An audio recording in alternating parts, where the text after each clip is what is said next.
رمضان المبارک کی ناقدری کرنے کی دوسری وجہ، ناقدری کی وجہ یہ ہے کہ ہم کو یہ امید ہے کہ ہم اگلے سال بھی زندہ رہیں گے، چونکہ میں جوان ہوں، صحت مند ہوں اور طاقتور ہوں، اور بڑھاپے میں موت آتی ہے۔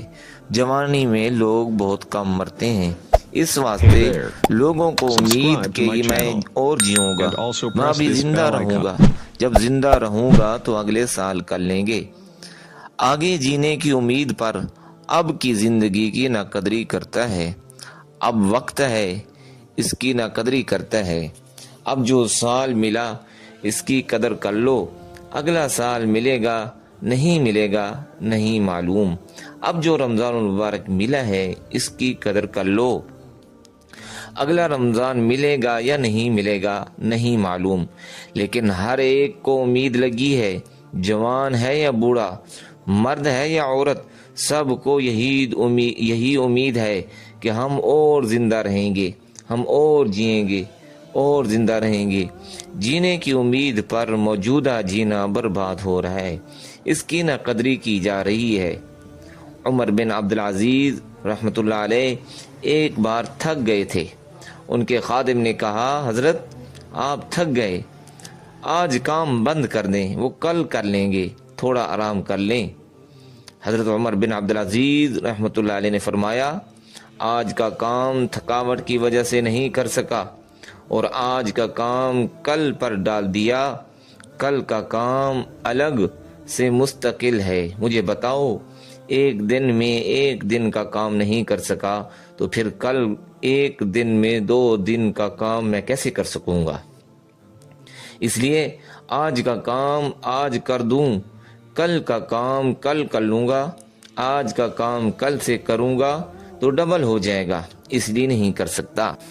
ہر مہینے کی قسط پے کرنی ہے، پے کر دی تو اگلے مہینے سہولت رہے گی، لیکن 2-3 مہینے تک پے نہیں کی تو 3-4 مہینے کی قسط میں ایک ساتھ پے کرنا کتنا بھاری لگتا ہے۔ ہر مہینے کا بل، بجلی کا ہو، گیس کا ہو، ہر مہینہ ادا کر دیا کتنا آسان لگتا ہے۔ 5-6 مہینے کا ایک ساتھ جمع کر کے دینا کتنا مشکل لگتا ہے۔ ہر مہینے کا کرایہ دینا آسان ہے، لیکن ایک بار 5 لاکھ دینا کتنا مشکل لگتا ہے۔ ایک ساتھ کوئی بھی کام کرنا کتنا مشکل ہوتا ہے۔ ہر مہینے کی عبادت اسی مہینے میں کر لی جائے، ہر سال کی عبادت اس سال میں کر لی جائے، اس سال رمضان کی عبادت اس رمضان میں کر لی جائے، اگلے سال جینے کی امید پر اس رمضان کی عبادت اگلے رمضان پر نہیں موقوف کی جائے گی۔ یہ رمضان المبارک غفلت اور ناقدری سے گزرا، اگلے رمضان میں کر لیں گے۔ کیا اگلے سال ڈبل روزے رکھیں گے؟ اگلے رمضان میں ڈبل تراویح پڑھیں گے؟ اس رمضان میں 20 رکعت تراویح ہے، نہیں پڑھی، کیا اگلے رمضان 40 رکعت پڑھو گے؟ اس رمضان میں 30 روزے ہیں، نہیں رکھ سکے، کیا اگلے رمضان میں 60 روزے رکھو گے؟ بے وقوفی کی بات ہے۔ جب ایک رمضان میں اللہ نے جو متعین کیا ہے وہ تم سے نہیں ہو سکا، اگلے رمضان میں ڈبل کیسے کرو گے؟ اس لیے رمضان مبارک کی کوتاہی کی جو وجوہات ہیں وہ یہی ہے کہ آج میں زندہ ہوں، آج مجھے اللہ نے زندگی دی ہے تو اگلا رمضان بھی پالوں گا، جینے کی امید ہے۔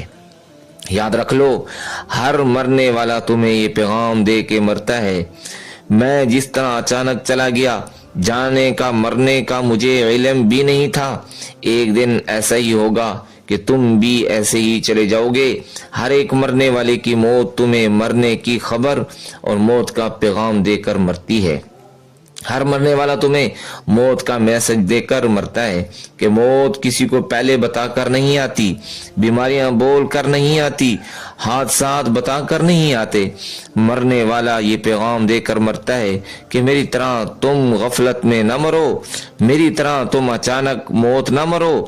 اور رمضان کی باتوں کا ثواب 11 مہینے نہیں ملتا، اس لیے موت کو یاد رکھو اور ثواب کو مت بھولو، اس سے تم رمضان مبارک کی قدر کر سکتے ہو۔ اس لیے کہا جاتا ہے کہ رمضان کو آخری رمضان سمجھو، اس کے بعد مجھے رمضان نہیں ملے گا۔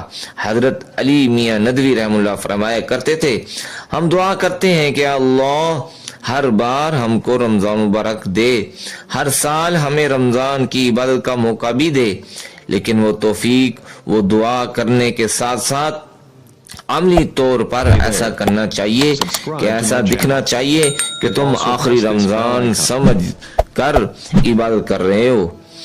اس کے بعد رمضان نہیں ملے گا۔ آخری رمضان سمجھ کر عبادت کرنے کا مطلب کیا ہے؟ مطلب یہ ہے کہ اس بار یہ رمضان مل رہا ہے، اس کے بعد رمضان نہیں ملے گا، ایسا سمجھ کر عبادت کرو۔